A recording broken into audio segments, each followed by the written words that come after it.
Good morning, men of Saddleback, Anaheim. I am so bummed that I can't be there with you guys this weekend. It's Friday morning, and my family and our butts have been kicked this week with health stuff. My mother-in-law lives with us, and she got some kind of sinus bronchial thing. I got it on Monday, and I'm still struggling with it pretty bad. Um, my wife got the flu, the flu on Wednesday, and my daughter has a fever, and so we're just a mess here. And I think the only thing that's worse than being sick with little kids is being sick with little kids, either as a, single mom or single dad, or maybe being sick with little kids and your spouse is more sick than you are. So we're just in this survival, apocalypse, sickmageddon mode right now. And so you don't want me hanging out with you this weekend. But I did want to share a couple things with you guys. I'm not sure when this video is being shared, but for this weekend, I just want to share a couple things with you. One is come in with the expectation that God's going to move this weekend. God has incredible things in store for you through the teaching this weekend, through your stillness and slowing down your hectic pace so that you can connect with God. Those are moments that God likes to work in, even if it's in the subtle ways too. Sometimes I expect to hear this big audible voice from God, but he moves through a verse, he moves through a conversation, he moves through a worship song, or even just the fact that you get to be still with God up in the mountains this weekend. That's huge. And so expect him to move. I'm so excited for what God has in store. There was a few of you guys in particular that I told you specifically that I was really excited to connect with you up in the mountains. Obviously that goes for all of you, but I had a few specific conversations with some of you guys, and any of you guys from Saddleback Anaheim that want to connect with me in the weeks to follow, please reach out to me and do so. I think most of you have my number, but if you don't, Larry K and some of the other leaders have my cell number, so get that from them. I'm not going to post it on this video because it's on YouTube. But get that number from them, and I'd love to grab a breakfast or a coffee or something with you sometime soon, or meet up during a service and just celebrate what God's doing in your life and do some of that connecting that I was excited to do this weekend. All right, so connect with me on the side. I'm also planning on coming by on Tuesday night in a couple of weeks. And then, sorry, my sick brain is forgetting what I wrote down here. Hold on a sec.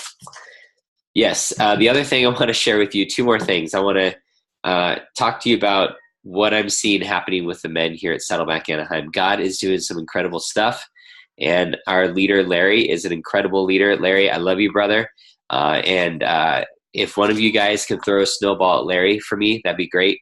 I was planning on doing that myself this weekend.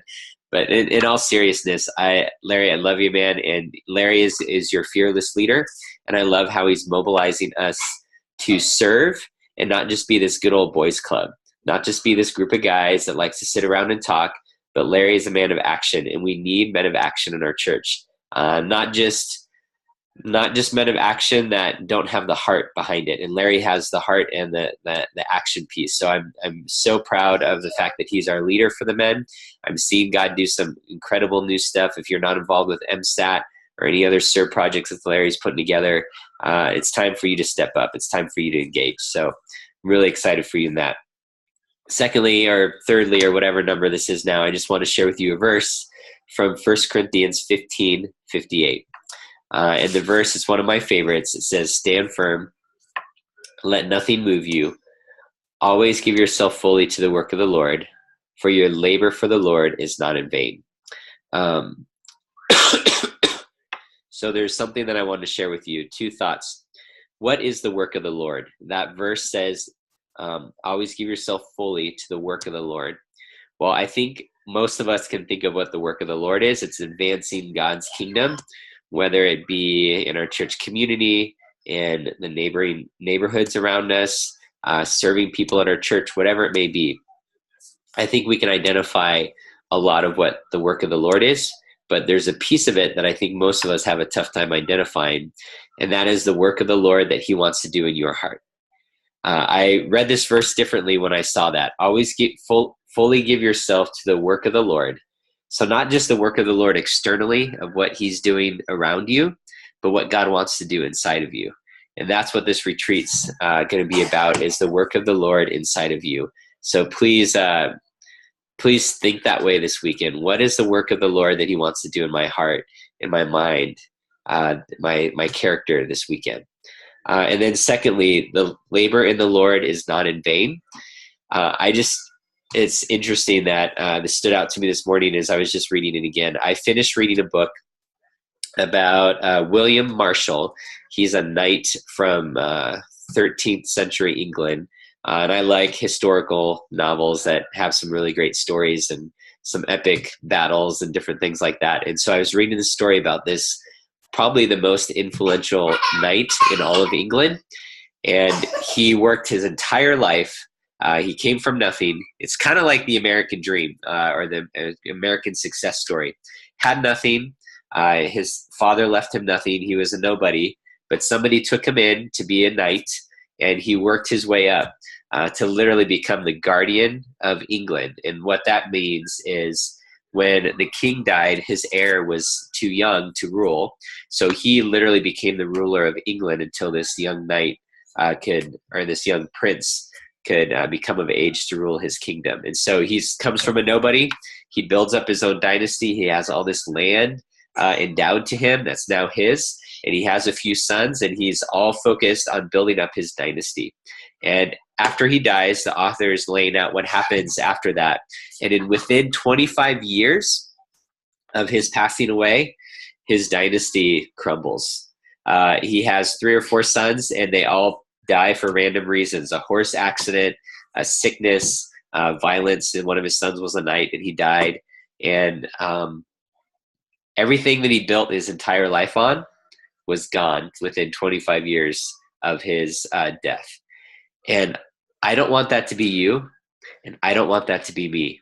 And we're going to invest the labor of our life for the things of the Lord. And this weekend, I think we'll show you a little bit more what those steps are, whether it be MSAT, hosting a small group, serving in a ministry, whatever it may be. We're going to give ourselves to what's going to last for eternity.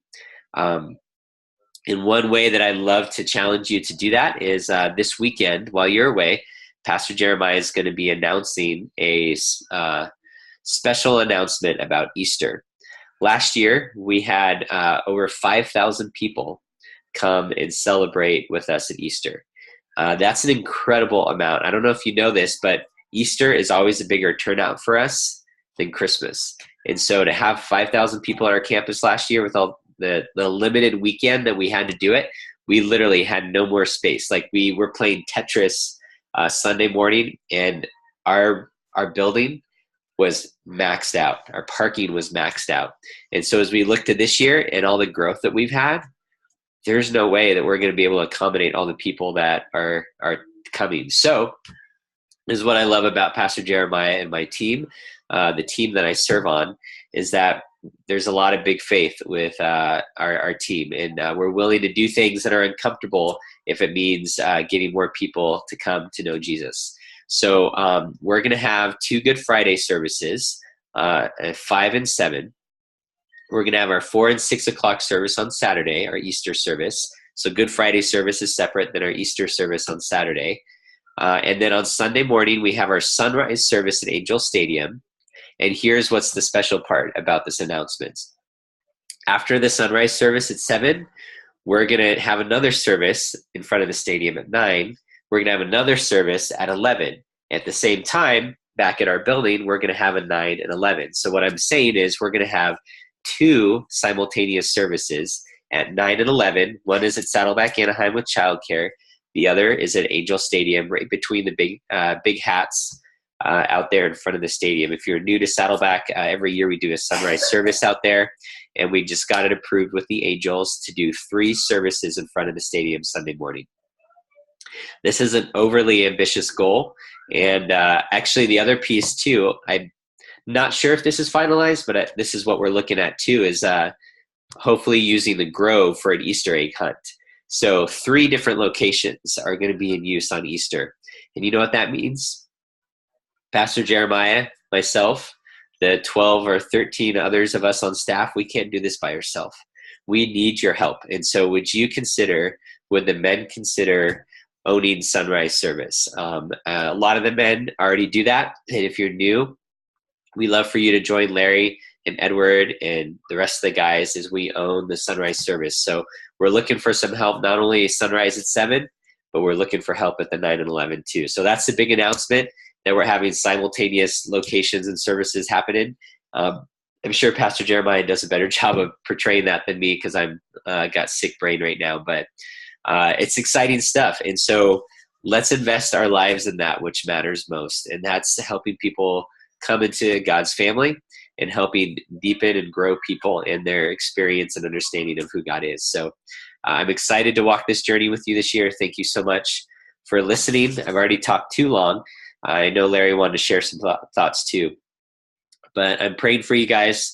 And remember, give yourself fully to the work of the Lord, what he wants to do in your heart and what he's doing around you. Love you guys. We'll talk to you soon. Bye.